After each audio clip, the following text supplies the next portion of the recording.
never seen Melbourne International Airport so quiet. Look, admittedly, it is 3 o'clock in the morning. I'm about to set off on an international flight, going to go back home, see my family, but I want to try something in today's video that, well, look, I've tried on this channel before and spectacularly failed at. So I want to give it another go. The reason why this is my second attempt at this jet lag experiment is because last time I flew from Australia all the way to the UK, it was actually quite an icy morning. They had to call the de-icing equipment for the plane. That took a few hours to come, which meant we were late leaving Melbourne. That meant we were late getting into Dubai. It meant we missed our connecting flight and we had to spend the night in Dubai and didn't get to the UK until the next day. But it's not icy in Melbourne this morning and I've only got a short layover in Dubai today. So I figured this was the perfect flight to give my jet lag experiment a second go. One huge downside of being at the airport so early in the morning, the St Ali coffee shop is actually shut right now. Even though this is our primary international airport here in Melbourne and we're on an A380 station, because it's so early in the morning and because this is the first flight that leaves here this morning, we've got the whole place to ourselves.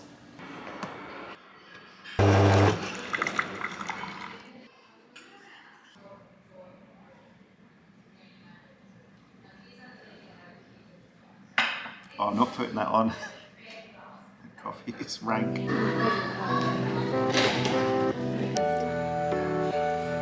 Alright, first flight of the day. Jumping on board our A380. Flight time once we get going, 13 hours and 5 minutes. In the meantime, as we cross your city, come to the back and please enjoy this award-winning service. Thank you once again. Speak to you later.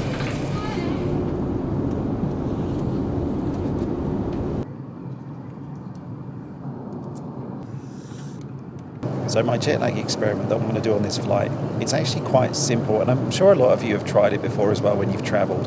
And it's basically that I want to try and get my body used to the time zone that I'm going to be on rather than sleeping and being awake based on the time zone that I'm in. And I should be asleep, but I'm not because, well, it's kind of 11 o'clock in the morning and I've just had a coffee, which was a big mistake. So I'm going to have a quick bite to eat and then I'm going to try and sleep for the rest of this flight. Then I have a quick layover in Dubai and then it's daytime in the UK on the second flight, so I'm going to try and stay awake on that one. And then I've also done something which I've never done when travelling to the UK before, which is I've booked a hotel in London, at Heathrow Airport actually, when I land. So I can do two things. First of all, I can go to the hotel, I can get a good night's sleep. And the second thing I can do in the hotel is hopefully if we get there on time is watch England, who are playing Netherlands in the Euros. So the very best outcome from this trip and this experiment will be that I'll wake up tomorrow in the UK feeling well rested and have no jet lag, and England will be in the finals of the Euros. Whether either of those things happen, time will tell. All food.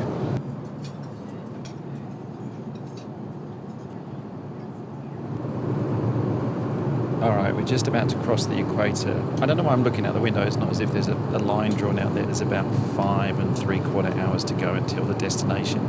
If this jet lag experiment is going to work in any way whatsoever, I have to force myself to go to sleep now.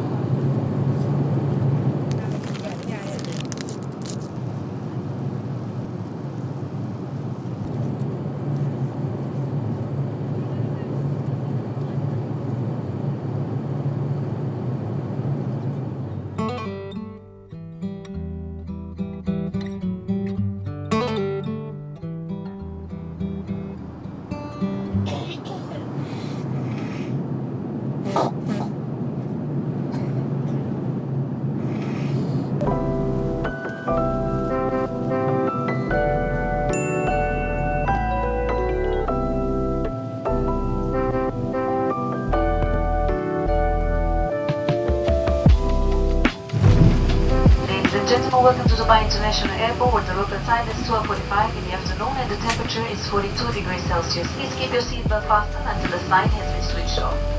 Before leaving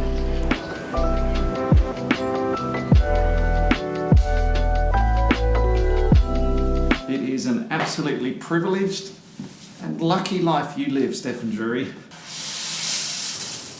So even though this is the first class lounge here in Dubai, I'm travelling in business, as you know, I can still access this because of the status credit tier that I currently have. Now, this whole next section is not a flex. I want to help you travel and get these sorts of perks when you're travelling as well, because the more comfortable you can be when you travel, the better your travel is going to be. So I'm a Qantas Frequent Flyer and I collect Qantas Frequent Flyer points and status credits. But the reason why I'm flying Emirates today purely and simply just comes down to price. If I'd have flown Qantas on QF9, in business that's $7,204, which would have earned me 21,700 frequent fly points and 310 status credits. An alternative with Qantas, if I would have flown via Singapore, that's $5,901, that would have earned me 20,150 frequent fly points and 290 status credits. But this flight with Emirates today cost me $4,801. A lot of money, don't get me wrong, but significantly less as a percentage than what it would have cost to fly with Qantas. And yet it still got me 18,000 Qantas Frequent Flyer points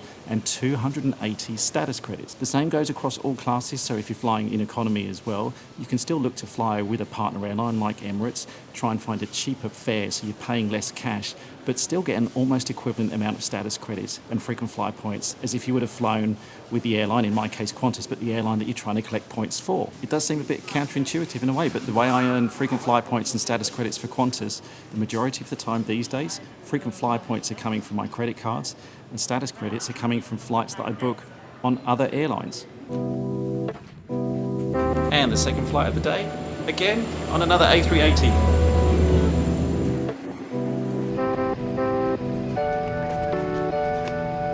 Welcome you all on board this Emirates 005 from Dubai to London Heathrow.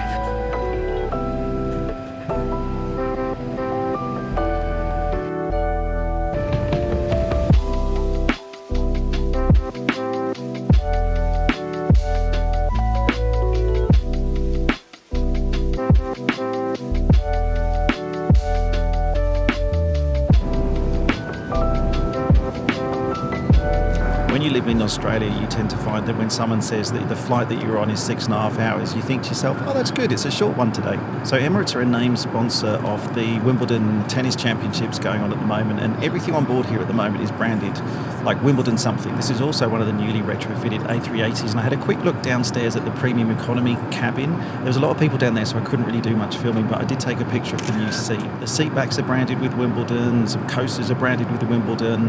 In the lounge bar behind me in business as well, they're doing like a Wimbledon special thing with strawberry flavoured cocktails, strawberry flavoured snacks. But I've just got myself a Virgin Bloody Mary, some olives, and I'm going to do a bit of work because now, as part of the jet lag experiment, I have to try and stay awake on this flight.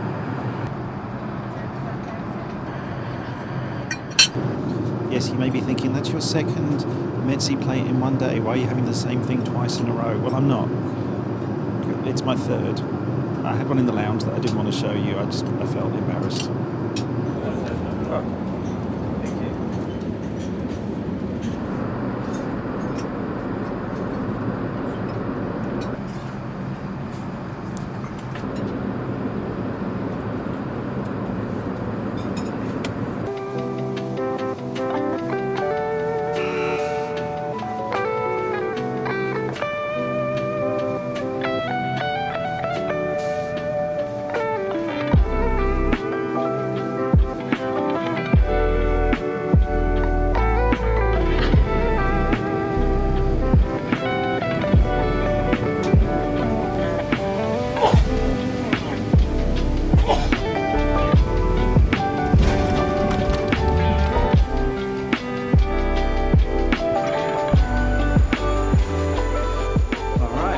Hotel, feeling pretty good. Jet lag experiment is going well. All we need is for England to win, and today is going to be a huge success.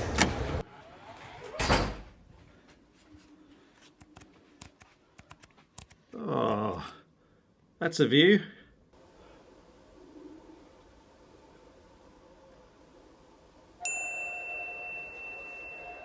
Yes. Okay, quick shower, then I'm going to watch the second half. Inside that post to hopefully Ollie Watkins' style goal has put England into the final, fully deserved.